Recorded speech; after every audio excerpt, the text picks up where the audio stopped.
হাসপাতাল, শিক্ষা প্রতিষ্ঠান কিংবা আবাসিক এলাকা, ড্রাইভিং সিটে বসলে আইন বা শিষ্টাচারের পরোয়া করেন না চালকরা।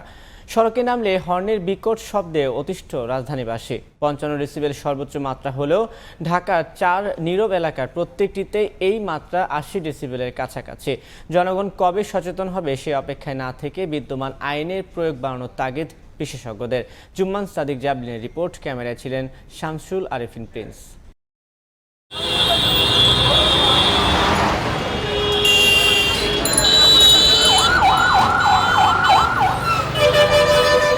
শহুরে কাব্যে ট্রাফিকের ক্যাকাফোনির বিশেষ আবেদন থাকলেও তিলোত্তমা ঢাকার বাস্তবতা বলছে এখানে শব্দ দূষণ রূপ নিয়েছে শব্দ সন্ত্রাসে, যার প্রধানতম কারণ ছোট বড় প্রাইভেট কিংবা পাবলিক যানবাহনের অযাচিত হর্ন। ২০০৬ সালের শব্দ দূষণ নিয়ন্ত্রণ বিধিমালা অনুযায়ী আবাসিক, বাণিজ্যিক কিংবা শিল্প এলাকার জন্য বেঁধে দেয়া আছে শব্দের মানমাত্রা। এর পাশাপাশি শিক্ষা প্রতিষ্ঠান, পাঠাগার, হাসপাতাল সহ বিভিন্ন প্রতিষ্ঠানকে চিহ্নিত করা হয়েছে নীরব এলাকা হিসেবে। ঢাকার শব্দ দূষণ নিয়ন্ত্রণে সচিবালয়, আগারগাঁও ও সম্প্রতি বিমানবন্দর এলাকাকে নীরব এলাকা ঘোষণা করেছে সরকার। তাতে কাজের কাজ হয়নি কিছুই। প্রায় প্রতিটি গুরুত্বপূর্ণ পয়েন্টেই শব্দের মাত্রা পৌঁছে গেছে ৭৫ ডেসিবেলের বেশি। পথে চলতে প্রতিনিয়ত কানের ওপর এই অত্যাচারে নাজেহাল ট্রাফিকের দায়িত্ব পালনকারী পুলিশ, খুদে শিক্ষার্থী আর পথচারীরাও। শিয়া বাটার ও ভিটামিন ই সমৃদ্ধ lily glam beauty soap. Lily, always beautiful. এটা আসলে শুধু পলিউশনের ভিতর আসলে সীমাবদ্ধ নেই, এটার খুবই বাজে অবস্থা হয়ে গেছে।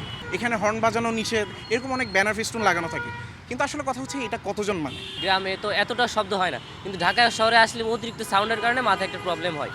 অনেক অ্যাম্বুলেন্স আমরা নিজেরা দেখেছি যেগুলোতে কোনো রুগীই নেই, এত লাউডলি সাউন্ড করে চলে যাচ্ছে, যেটা মনে করেন আমরা ক্ষতিগ্রস্ত হচ্ছি, প্লাস রাস্তায় যারা চলাচল করতেছে তারাও ক্ষতিগ্রস্ত হচ্ছে। অন্য কারণে দেখতেছে যে এখানে যানজট সৃষ্টি আছে, গাড়ি যাইতে পারতে, সিগন্যাল ফুরিয়ে গেছে, তারপরেও হরেন বাজে। আপনাদের মাধ্যমে ওনাদেরকে বলতে চাই যেন ওনারা ড্রাইভার সাহেবরা যেন অকারণে হর্ন না বাজায়।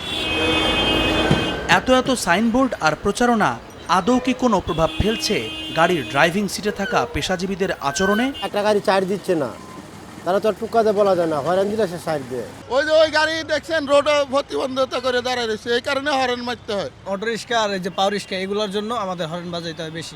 মাস লেভেলে আইনের ভঙ্গের যে প্রবণতা মানুষের ভিতরে আছে, সেটির কারণে শব্দ দূষণ নিয়ন্ত্রণ করা যাচ্ছে না।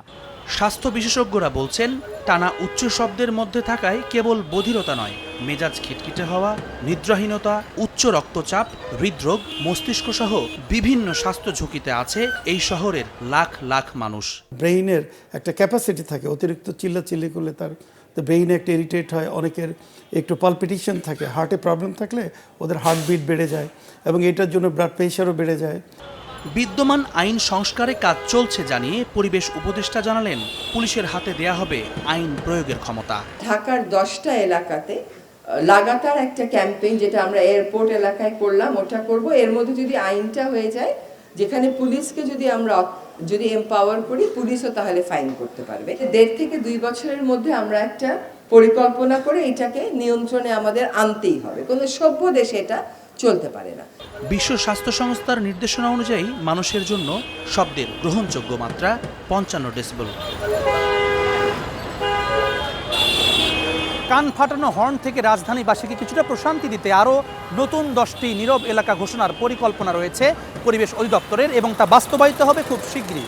তবে শুধুমাত্র এই নীরব এলাকার ঘোষণা কিংবা আইনের সংস্কার নয়, আইনের শক্ত প্রয়োগ প্রয়োজন শব্দ দূষণ নিয়ন্ত্রণে, এমনটাই মনে করছেন সংশ্লিষ্টরা। একই সঙ্গে বাড়াতে হবে জনসচেতনতা। আগারগাঁও থেকে জুম্মান সাদিক, জ্যাভলিন, সময় সংবাদ, ঢাকা।